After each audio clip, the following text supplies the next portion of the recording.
Is there anything else I wanted to say? Nope, that's it. Do you guys have questions?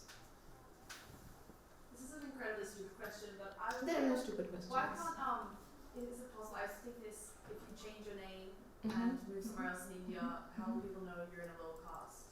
If you change your name and move somewhere else in India, people will, individuals can do that, individuals have tried to do that. People will not know that what caste you belong to, but it's very difficult to pass off as an upper caste person, right? And to change your name and move to a different part of the country, it would then require, it would require you to fundamentally change many things about your life, right? What sort of things would you need to change? You have to change where you live. What would you do about your extended family? Would you stop seeing your aunts and uncles and your cousins? Would you cut off from, say, your mother's family? Would you cut yourself off from your grandparents? Would you cut yourself off from your nieces and nephews? Right? If caste is, and we've talked predominantly about caste as a system of oppression and as a system that produces inequality and that produces humiliation and that produces poverty for people who are at the bottom of the caste structure. Caste is also something that is, it's a substantial part of people's lives also, right? So kinship is caste and caste is kinship in many ways. Do you think just the upper classes are like kind of maintaining the caste system for their own benefit? Is that a thing that is occurring, like in their own, maybe not like outwardly but inwardly? That's an excellent question. It's something that I should have thought of and addressed in the presentation. First off. Okay, so I want to ask you guys to return to something that I said at the beginning of the session, which is that oppression is not, it need not be intentional, right? It's just the way that things are organized. So in India today, caste discrimination is illegal, right? To sort of refuse somebody a job or to refuse somebody an opportunity or to abuse someone verbally or physically because of their caste or their religion is illegal in India. Right? So technically the caste system shouldn't even really exist, and yet it does. Right? How does that happen? It happens the same way that, why is it that in Australia or, yeah? Yes, I think by making the reservation, because in India at the moment there's 30% jobs are reserved for scheduled caste, 30% for middle class, and I think in that way the government is promoting caste system, because like previously in Haryana itself, guards like upper class were they are protesting to become to be in middle class or scheduled caste. Yeah. So in that way, government doesn't want to finish it, or I can see why you would say that, right? Because in India, and I will return to what I was saying and I'll finish that thought as well. Here's the thing, guys, inequality is always a difficult thing to talk about, right? Gender inequality is a difficult thing to talk about because there are advantages that men get that women don't, and then men don't want to let go of the advantages that they do, and women don't want to talk about it because you don't want to upset men, right? Likewise, racial inequality can be something that's difficult to talk about. Class inequality can be something that's difficult to talk about because there are people that benefit from it and there are people who are disadvantaged by it.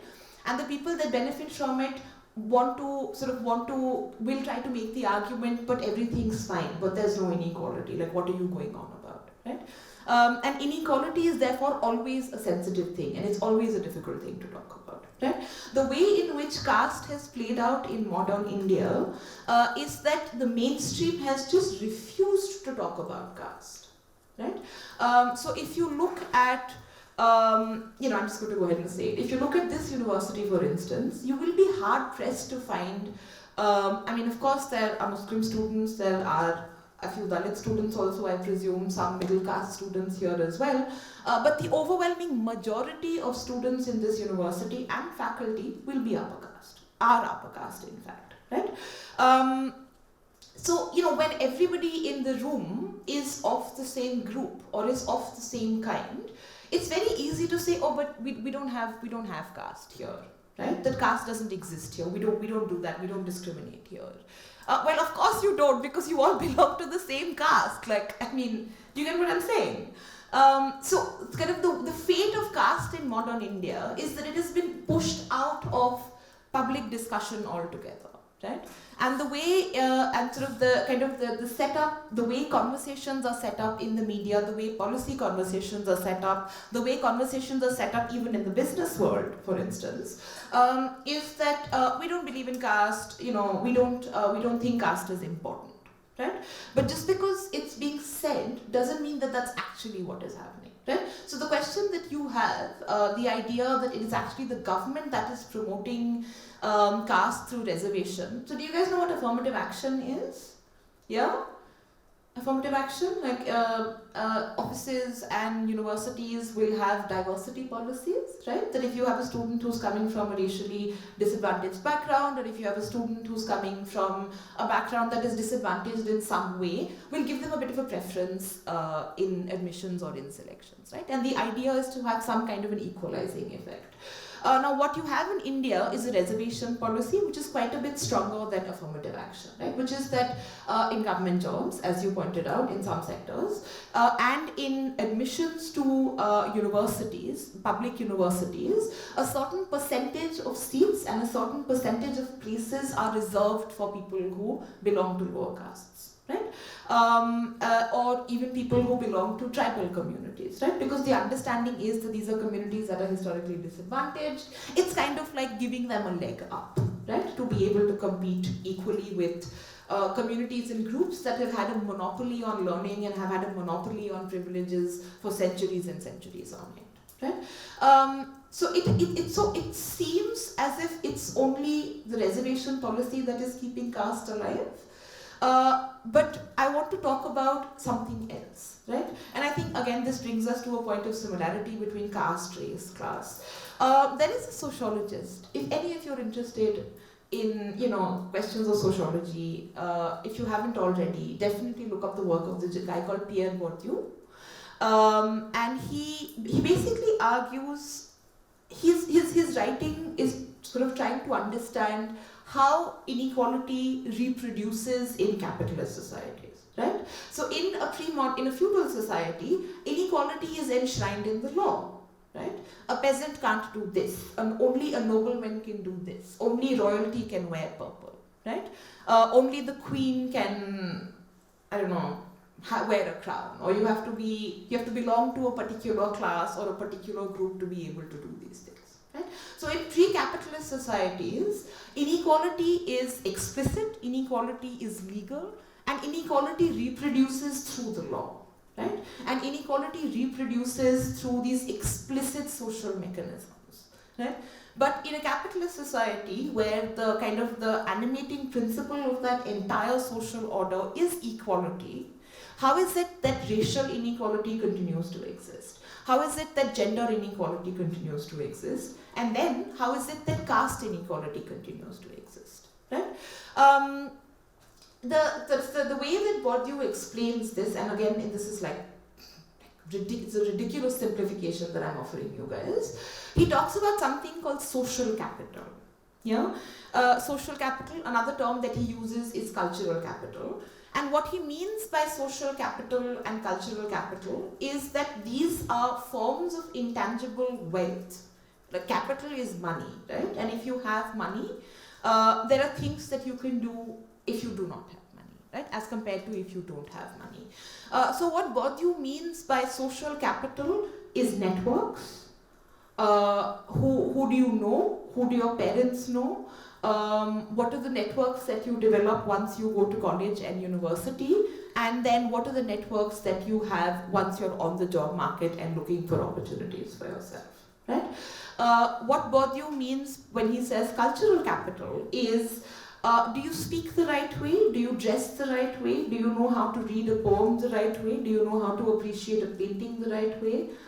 Do you enjoy stinky cheese? Can you tell the difference between fine wine and cheap wine, right? Now think about it.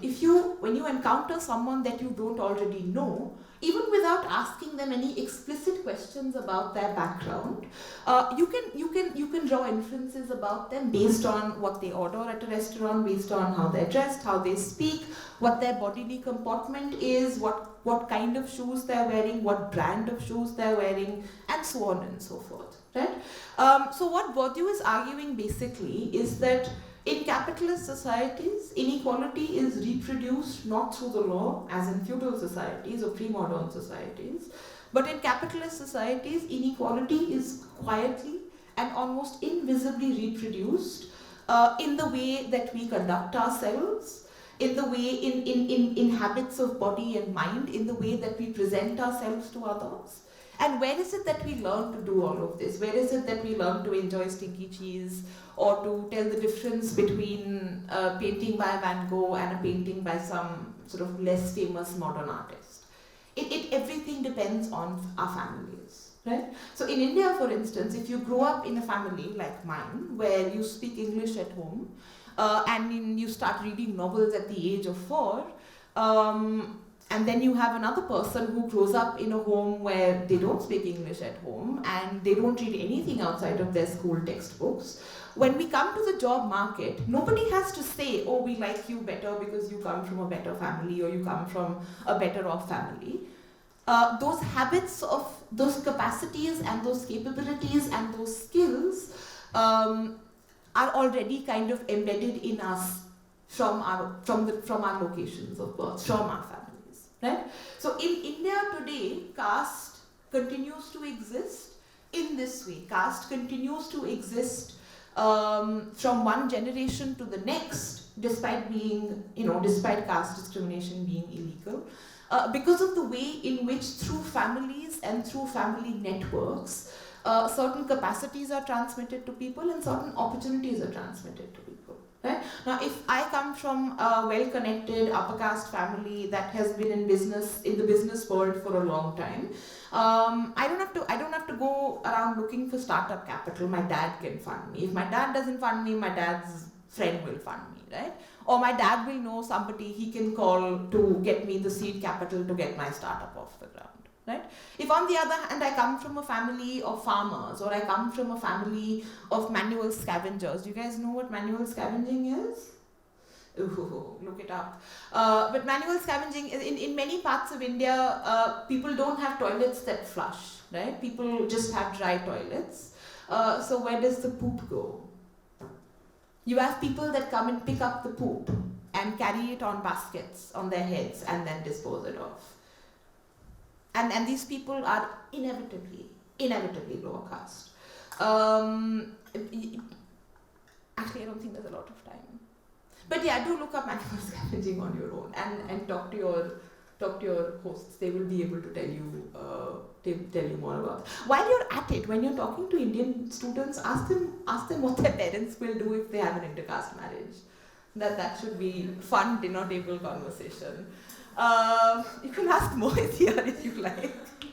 I lost my train of thought. What was I talking about before we got into manual scavenging?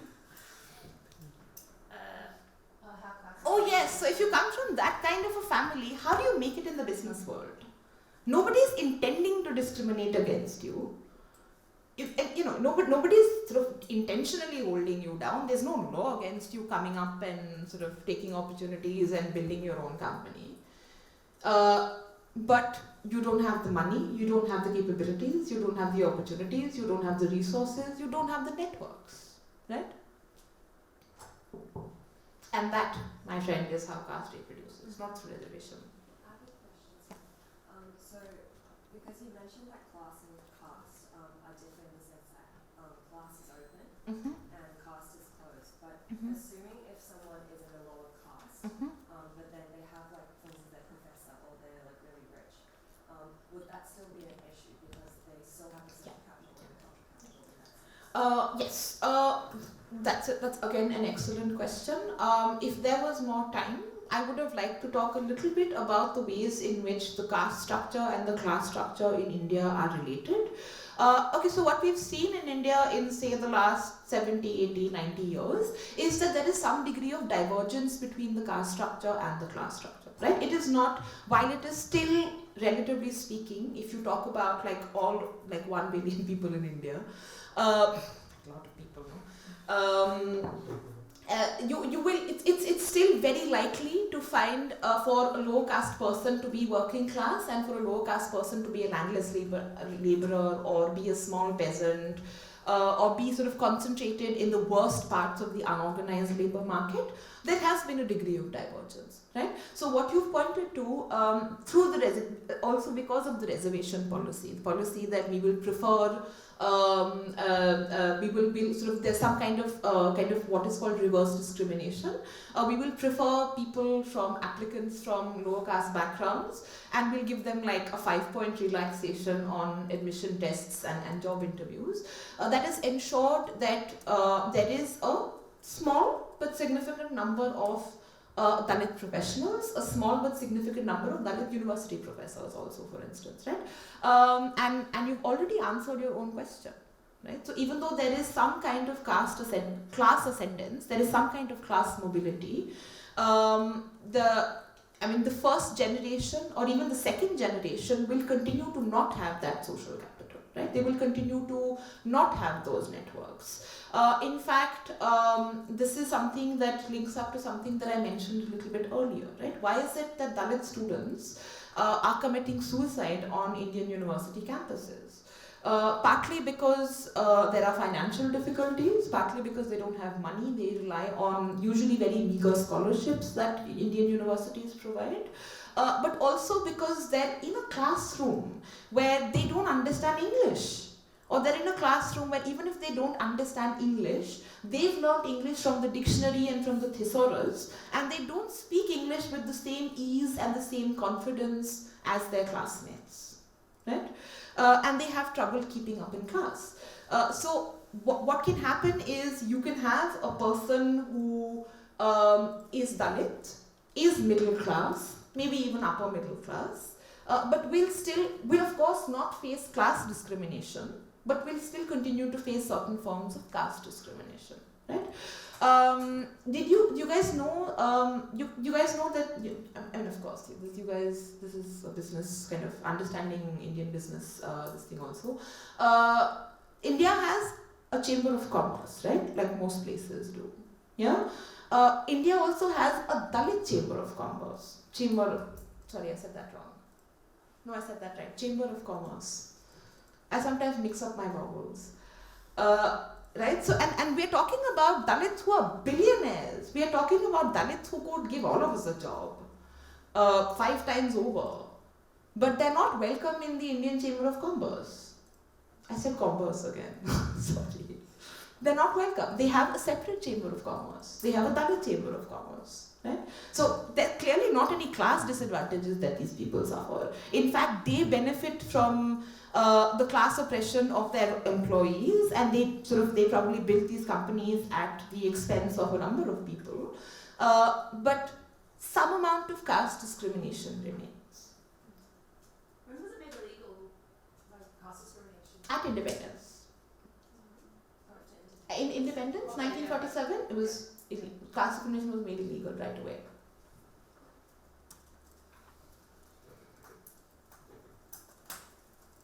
How are they not welcome in the Indian Chamber of Commerce? In what ways? I don't know the details, but I mean, I haven't I'm a historian and a sociologist. I don't know very much about the business world, but I'm sure there's some research on. In fact, there is. If you guys are interested, I can send that essay to you on why the Dalit Chamber of Commerce was formed and how it was formed. Was it formed before independence or After. Yeah. Go ahead. I was just going to say, doesn't its formation kind of, as Ahmed pointed out before, Mm-hmm. kind of promote the idea of the caste system in the first place? Well, so then doesn't okay, so the Indian Chamber of Commerce not welcoming or kind of not being open to the sort of Dalit billionaires or Dalit industrialists, that in the first instance is, here's the thing, the person or the group that is marked by oppression cannot pretend that oppression doesn't exist. But the person or the group that benefits from oppression, it is in their interests to pretend as if oppression does not exist, right? So the Indian Chamber of Commerce, they don't call themselves the upper caste Chamber of Commerce, but that is effectively how they seem to have functioned, right? If I'm presuming that Ajay is you, because you made the point. So before reservations and before reservations in jobs and education, Indian university before when we're talking about pre-independence India, Indian university campuses were overwhelmingly upper caste, right? They were overwhelmingly upper caste in their students and in their faculty. And because it was only upper caste people there, caste doesn't become visible, right? It's only when a Dalit walks into the room that caste becomes visible, right? And then it's kind of ironic then that you then you then point to the Dalit and then say, oh, you are bringing caste into the room. Yeah, caste already exists in the room. The presence of the discriminated other is only making that visible, right?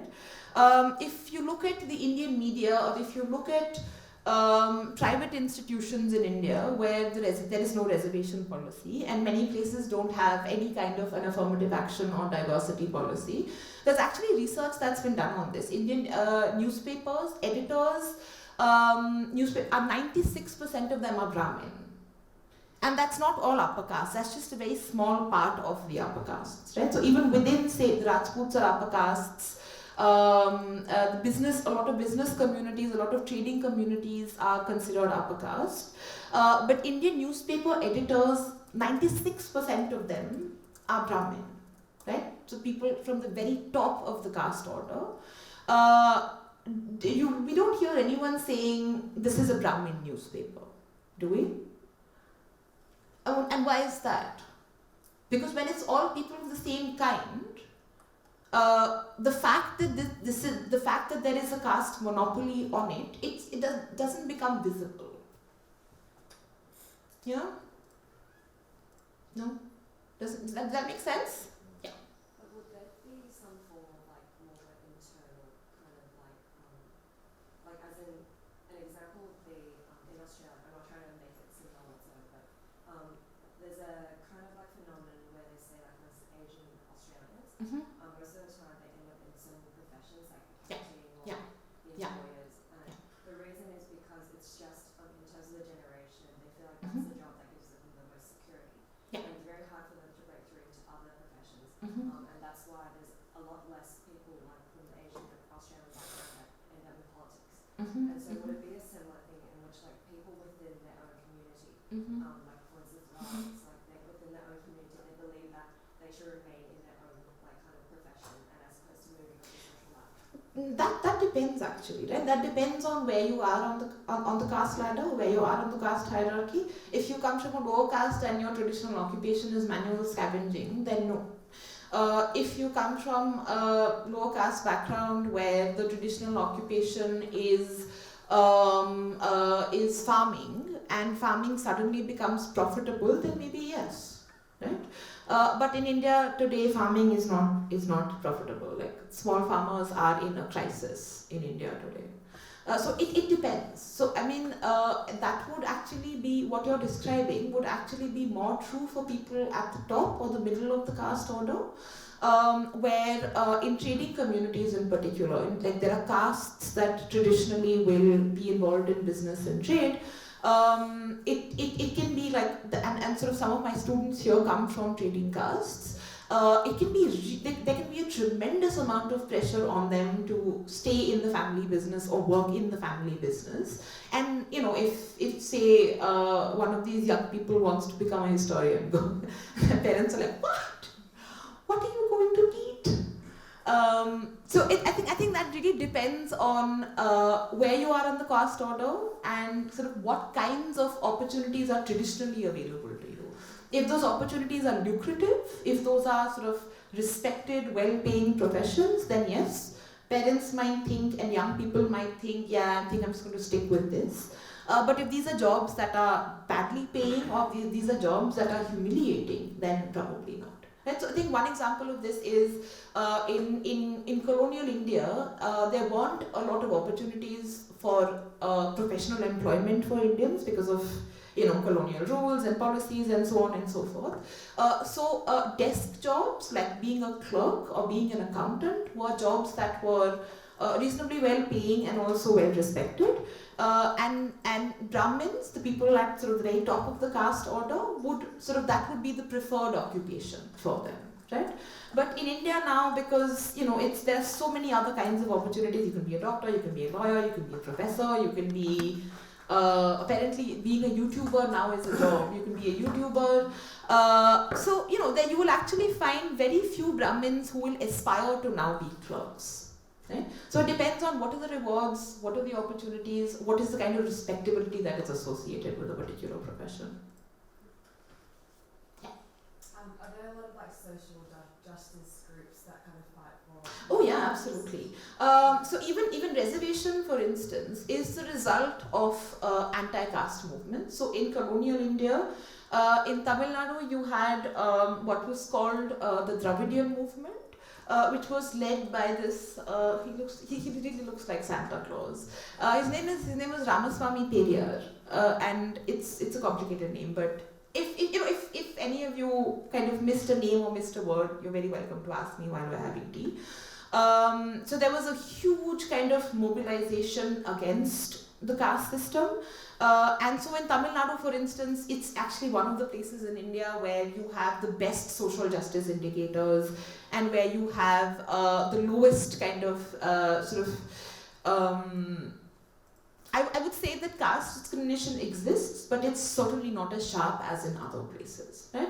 Another really important person in the history of anti-caste agitation was a gentleman called B.R. Ambedkar, who is also one of the people that, one of the most important people to write the Indian Constitution, right? Which is why the Indian Constitution, I don't know if you've had any discussions of the Indian Constitution, but it's a very, very egalitarian document. It's a document that has strong liberal elements, but it's also a document that has very, very strong social justice elements.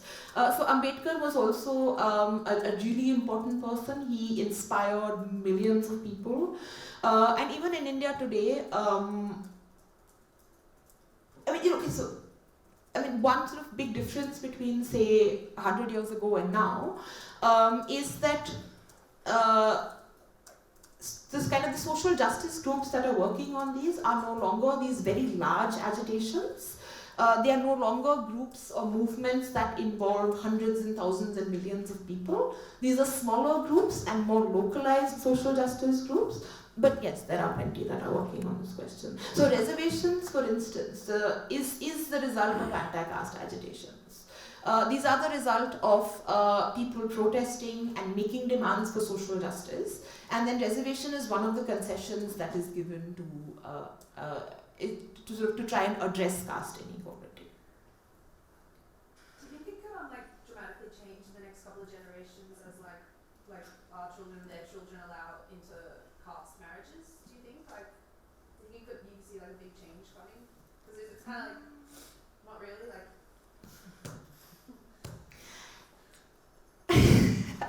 Okay, so no. So you think the students, Indian students, they're probably going to do the same thing with their kids and say, oh, you can't marry that person, you can't marry that person. Well, okay, so here's the thing. This is the conversation will change, right?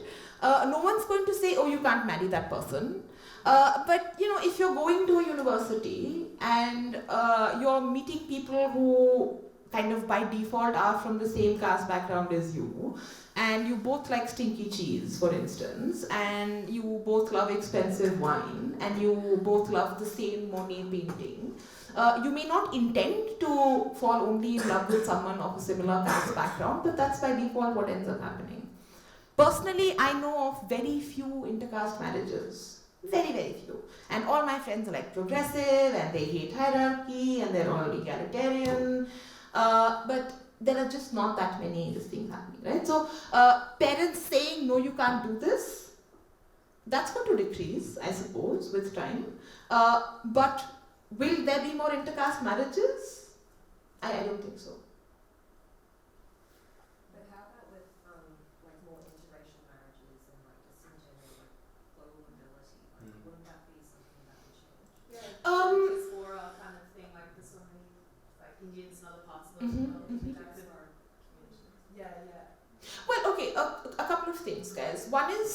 I think the kind of the underlying assumption in the two questions is that capitalism promotes a degree of, or allows a degree of social mobility, right? And you're absolutely correct to assume that.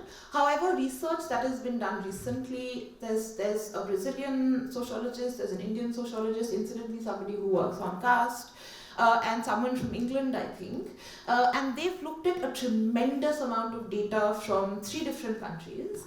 So recent research is suggesting that social mobility in capitalism may not be as easy as we used to think. And capitalism may not allow as much social mobility as we used to think, say, 10 years ago, right? So the numbers are in, there's not a lot of social mobility, sort of class mobility within capitalism, right? So that's one thing. The second thing is, I think, in terms of social interaction, in terms of marriage, in terms of relationships, in terms of friendship, in terms of sexuality, I think the breaking down of racial boundaries is happening a little bit faster than caste boundaries, right? And I think, again, while explicit caste discrimination has decreased, there is no doubt about it, right? But just because explicit caste discrimination has decreased doesn't mean that caste as a structure itself does not continue to shape our choices of love, marriage, sex, job, friendship, food, dress, and so on and so forth. Sorry, I feel like I'm being a negative Nancy early in the morning, but that's just, sorry, it's true. Yeah. I see that that caste system or racial discrimination is reducing dramatically. From my personal experience, if I go 20 years back, if I'm talking about my grandparents or anybody in that generation, if some Dalit or scheduled caste come to our house, sit on our chair, they will never sit on their chair. They will throw that. Correct. But now the same person, they sit, they are comfortable with Dalits now, and for us, my dad doesn't, he can drink with or sit with Dalits, and for us, my cousins, they are now married into caste. So it's not for just for our family. I see all over in our area and neighborhood, people are more comfortable. We don't have any problem, but still not getting married. They are getting married to that A class will get married to B class, but they still not expect getting married or have relations with this scheduled caste, but they don't have any other problem. Just accept marriage. No, correct. Yeah, I mean, in a sense, I agree with you, but I also disagree with you. I agree with you in as much as the open practice of untouchability. See, because one of the structuring principles of caste is a division between pure and impure, right? There are people and there are occupation and there are certain kinds of work that are considered pure, like the work of the priest, the work of the teacher, the work of the warrior, right? In the traditional caste order. And there are certain kinds of work like working with animals, working with leather, manual scavenging, that are considered dirty kind of menial jobs, that are considered impure occupations, right? And if caste is a system and caste is a system that is meant to separate the pure from the impure. It's meant to separate supposedly pure people from supposedly impure people, and it's meant to maintain a social distance between pure occupations and impure occupations, right? And the practice of untouchability, where people who belong to Dalit communities literally are that touch is considered polluting, right? So as Ajay pointed out, and this is still very, very common in India, and if you have any doubts, there's a documentary that I can recommend to you guys. It's a documentary film, it's called India Untouched, has English subtitles, please watch it. It's basically people who are kind of journeying through India, say starting from the top, going down to the very south, and just documenting the numerous ways in which untouchability continues to be practiced, right? So for instance, in many homes, there will be, if someone comes to clean the house and that person is Dalit, there will be a separate cup for that person, right? And nobody's going to touch that cup, nobody else is drinking out of that cup because that person is dirty, supposedly. Their touch is dirty, and now this I mean, it's not a cup, but whatever.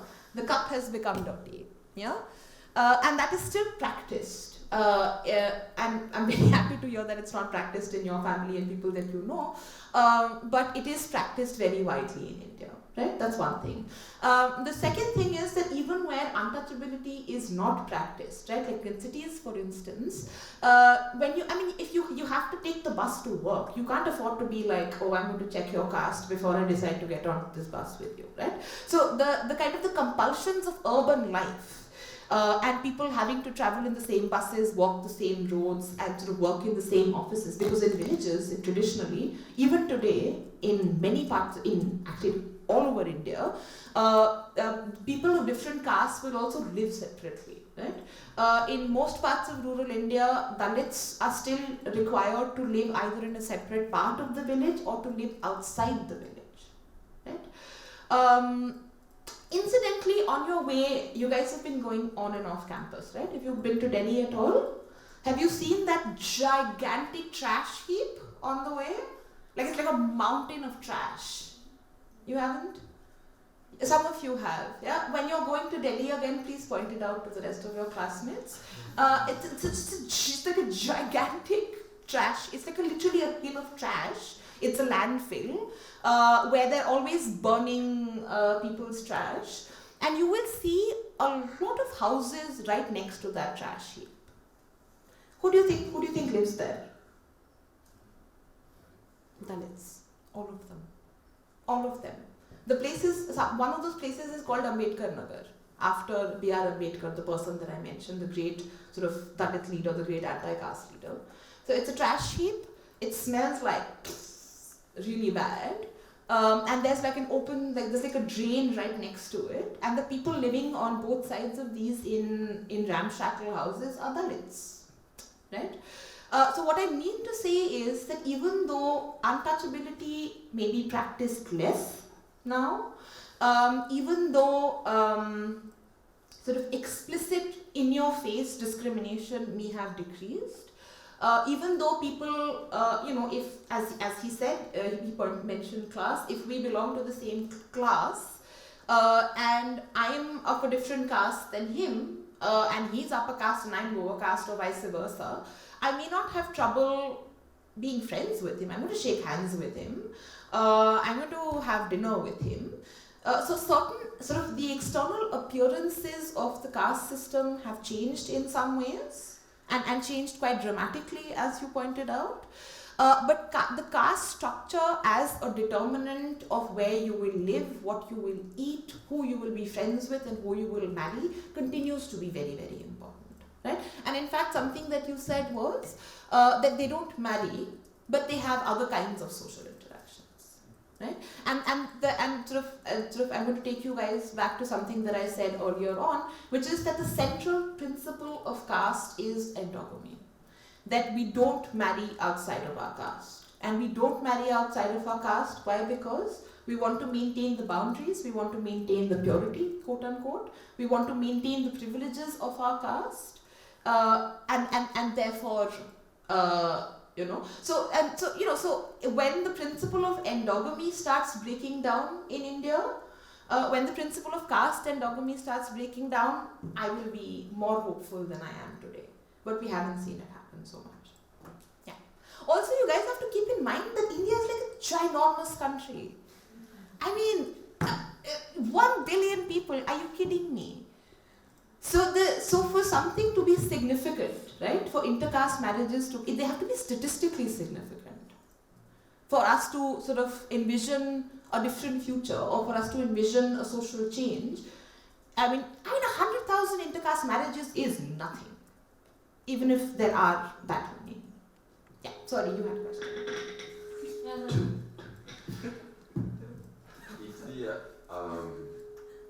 you've got a Dalit from D class and they're wealthier than someone,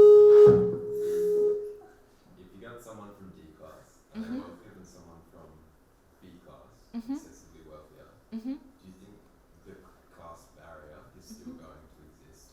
I think that depends on the degree of caste difference, right? So for instance, if I am your employer and I am lower caste and you are upper caste, the degree of class difference is quite considerable, right? That whether or not you get a paycheck at the end of the day depends on whether or not I like you.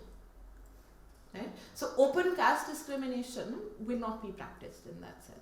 But you know what, actually let me give you guys an example. So I come from a Muslim family. Yeah?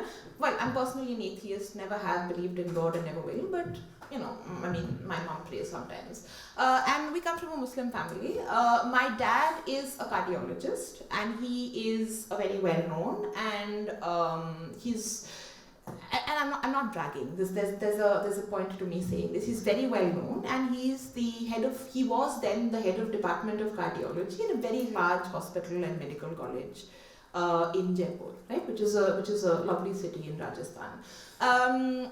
And he had just hired 2 people, young cardiologists, fresh out of medical college. And they had come home because my dad was unwell. So they'd come home to whatever, surgery, whatever, you know. They'd come home to meet their boss, yeah. My mother offered them tea, they refused it. My mother offered them water, they refused it. My sister and my husband, they were eating cashew nuts and they're like, would you like some? And one of them actually snapped at my sister and said, we have not come here for this. We just want to pay our respects to this great man and go home. What do you think was happening there? They were observing, I mean, okay, so I should have explained that Muslims are also treated as untouchables by some people, right? Of course, like within the Muslim community, the sort of my family would be near the top of the caste order within the Muslim community, but a lot of sort of non-Muslims will observe rules of kind of distance and purity with Muslims, right? So my dad is their boss. My dad has hired them, and my dad has given them a job, and he can take it away. So they're not going to be nasty to him to his face, and they won't disrespect him to his face. But they will not drink the water, they will not drink the tea, and they will not eat the cashew nuts. Would it be different if your dad gave it to them? I don't know. Might have been. If there was like a direct, I am your boss and you must drink this water, might have been different. Then they might have gone home and ritually purified themselves, and they might have like said a prayer and said, dear God, please forgive us for drinking that man's water. We didn't have a choice. Yeah. So in the Hindi scripts, does it inherently say that if you were to interact with a lower caste, you would like spiritually, like, is that what it is? That's an excellent question. Now the thing is that the difficulty in answering that question is that so Christians have the Bible, Muslims have the Quran, right? The Hindu scriptural tradition is not one book. The Hindu scriptural tradition is a number of different books, right? You guys have heard of the Vedas maybe, which is a number of different books written at different times by different people. You guys would have heard of the Upanishads, another set of religious texts which has been written at different times, has different contributors, has been revised over time. In addition to this, you also have ancient law manuals, right? You have something called the Manusmriti, for instance. You have the Mitakshara. So what the Indian kind of Hindu textual tradition is very diverse, right? And different texts say different things. But the text that is most often keep in mind that none of the scriptures explicitly reject or disavow the caste system, but the rules for engagement, so to speak, are different in different texts. The text that is discussed most often in the context of caste in particular, and the text that is considered and in colonial India and then subsequently in modern India becomes the basis for thinking about caste and law and legal systems in India is called the Manusmriti. Yeah, and if you guys are interested, do look it up. It's a really fascinating book. Manusmriti, Manusmriti.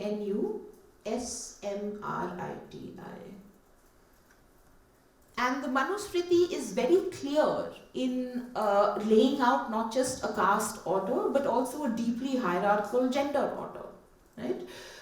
Where women and Dalits are explicitly forbidden to read, are explicitly forbidden to learn, are explicitly forbidden to learn scriptures, Dalits are explicitly forbidden to enter temples and places of worship. which is why sort of historically, for instance, movements for temple entry have been really important for social justice groups that have been working on this. Right? So the Manusmriti lays out a very clear caste order. So then following that, would the people who are more like Hindi, more spiritual, into the caste system more than people who are say Hindi like culture and tradition, but not necessarily like believers? Perhaps. I think it's. I think, okay, so what you're asking is, if I've understood correctly, is if I am a religious person, am I more likely to practice caste discrimination than if I'm not? I think yes, in a way, that if I'm a more religious person, it could be Sikh, it could be Muslim, it could be Hindu, it could be Christian. Christians have a caste system too in India, FYI. If you are a more religious person, you might be more likely to practice caste. But the practice of caste discrimination as untouchability or refusing water or refusing physical contact or refusing social intercourse, it can also be practiced unthinkingly, right? In the sense that a student might come to me and say, oh, we only hang out. I have this group of friends and we only hang out with ourselves. They may not think of themselves as a caste group, but it could be that all of them belong to the same caste, right? So they're not hanging out with you because you belong to a different caste or a lower caste or you come from a different part of the country, and they're not doing that explicitly, but in effect that is what is happening, right? So conscious, explicit discrimination, yes, more likely if people are more religious, but like I said, discrimination, oppression, it's not always intentional. It can also just be unthinking. It can also just be the habits that you've acquired. Amongst the poorest people in India, like in the slums, for example, is the caste system adhered to as stringently? Like, would people live in different sections of those areas and could be intercaste marriage and that kind of thing, or is it more diverse? A little bit more diverse, but so I think the tragedy of the caste system, and you will remember this from the Chakwara, the Bila Bhatia reading, the tragedy of the caste system is that it's a segmented system of hierarchy, and by segmented I mean like separate, and it's a system of, and it's not just the upper caste and the middle caste that practice untouchability. Right? But it's also lower caste. So if I belong to a particular caste and you belong to a caste that's lower than mine, I will practice untouchability against you. So I would say that practices of explicit caste discrimination are are sort of, how do I say it, less rigid perhaps, but they do exist. Now, because you said slums, I have to say that, again, something that I said earlier, right? That the compulsions of urban life, like if you're a poor person who lives in a, I don't know if you've actually seen a slum anywhere in the world, but it's usually like 4x6 huts made of tarpaulin, right? You may not have a say in who lives in the next cardboard box, for instance, right? So I think if there is less discrimination or kind of less segmentation among the urban poor in India, it also has to just do with the nature of urban life. I have a question about, in terms of like just tradition for foreigners, but you mentioned that Muslims are sometimes considered as untouchables. What would we be considered in the caste system? Depends. I think that's a really excellent question. There are, I think, 4 variables that one has to think about. I think one, the fact that you're Australian and not Indian, you would, that would be fascinating to many people. If you're white, there's a degree of racial privilege that you would enjoy, because that would be fascinating and that would be exciting for some people. Colonial legacies, what can you do? It depends. Like, if you are a poor white Australian, you would have a different reception here than if you are a well-educated white Australian university student or even a non-white Australian university student, right? So I think questions of nationality, questions of race, questions of class would play into that in a very complex way. But if, for instance, you were to meet somebody who thinks more, like the point that you were making earlier, right? If someone's more religious or more traditional in a sense, they're more likely to practice caste this thing. So if you were to go to someone's house who was like that, their grandmother might be, if you eat meat, for instance, right? Because caste is also a set of dietary practices. In principle, upper caste people do not and are not supposed to eat meat because meat is considered impure food, right? If you eat beef, for instance, beef is a taboo meat for many Hindus in India, right? Many upper caste Hindus in India. So you might face a little, like, so if you go to someone's house and you tell their grandmother that you had a beef burger for lunch, she might be like, okay, like maybe don't touch me. But that would be because caste is also encoded as dietary practice, right? As such, I think it would be very difficult to place any one of you on the caste ladder, unless you were Muslim, of course, or unless you were a person of Indian origin who is Dalit or is lower caste. It would be difficult to place you. But if you, like I said, if you eat meat, if you, in some homes, smoking is taboo, drinking is taboo. So that wouldn't be kind of caste discrimination per se, but the origin of those taboos is in the caste system, is what I mean to say. What do they think about people who are atheists and people who are Christian in like the traditional like Hindu Depends. Christians again have their own caste system, and an upper caste Christian marrying an upper caste Hindu might not be a problem. But an upper caste Christian marrying a lower caste Christian, or an upper caste Hindu marrying a lower caste Hindu would be a much bigger problem. Okay, so they don't like look down on Christians. No, not per se. It depends on if you're a Christian who is from here, that depends. It depends on your caste. Okay, and atheists?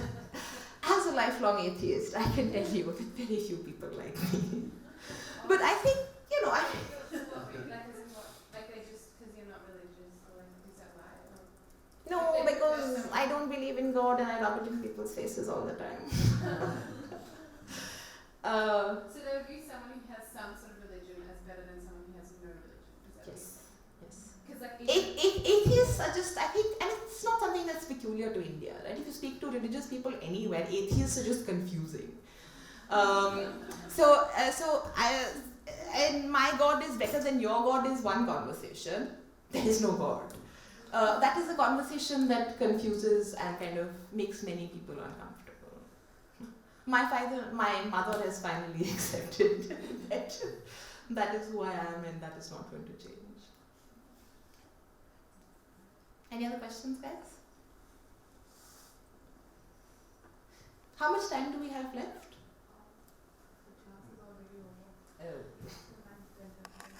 Okay. Are there any more questions?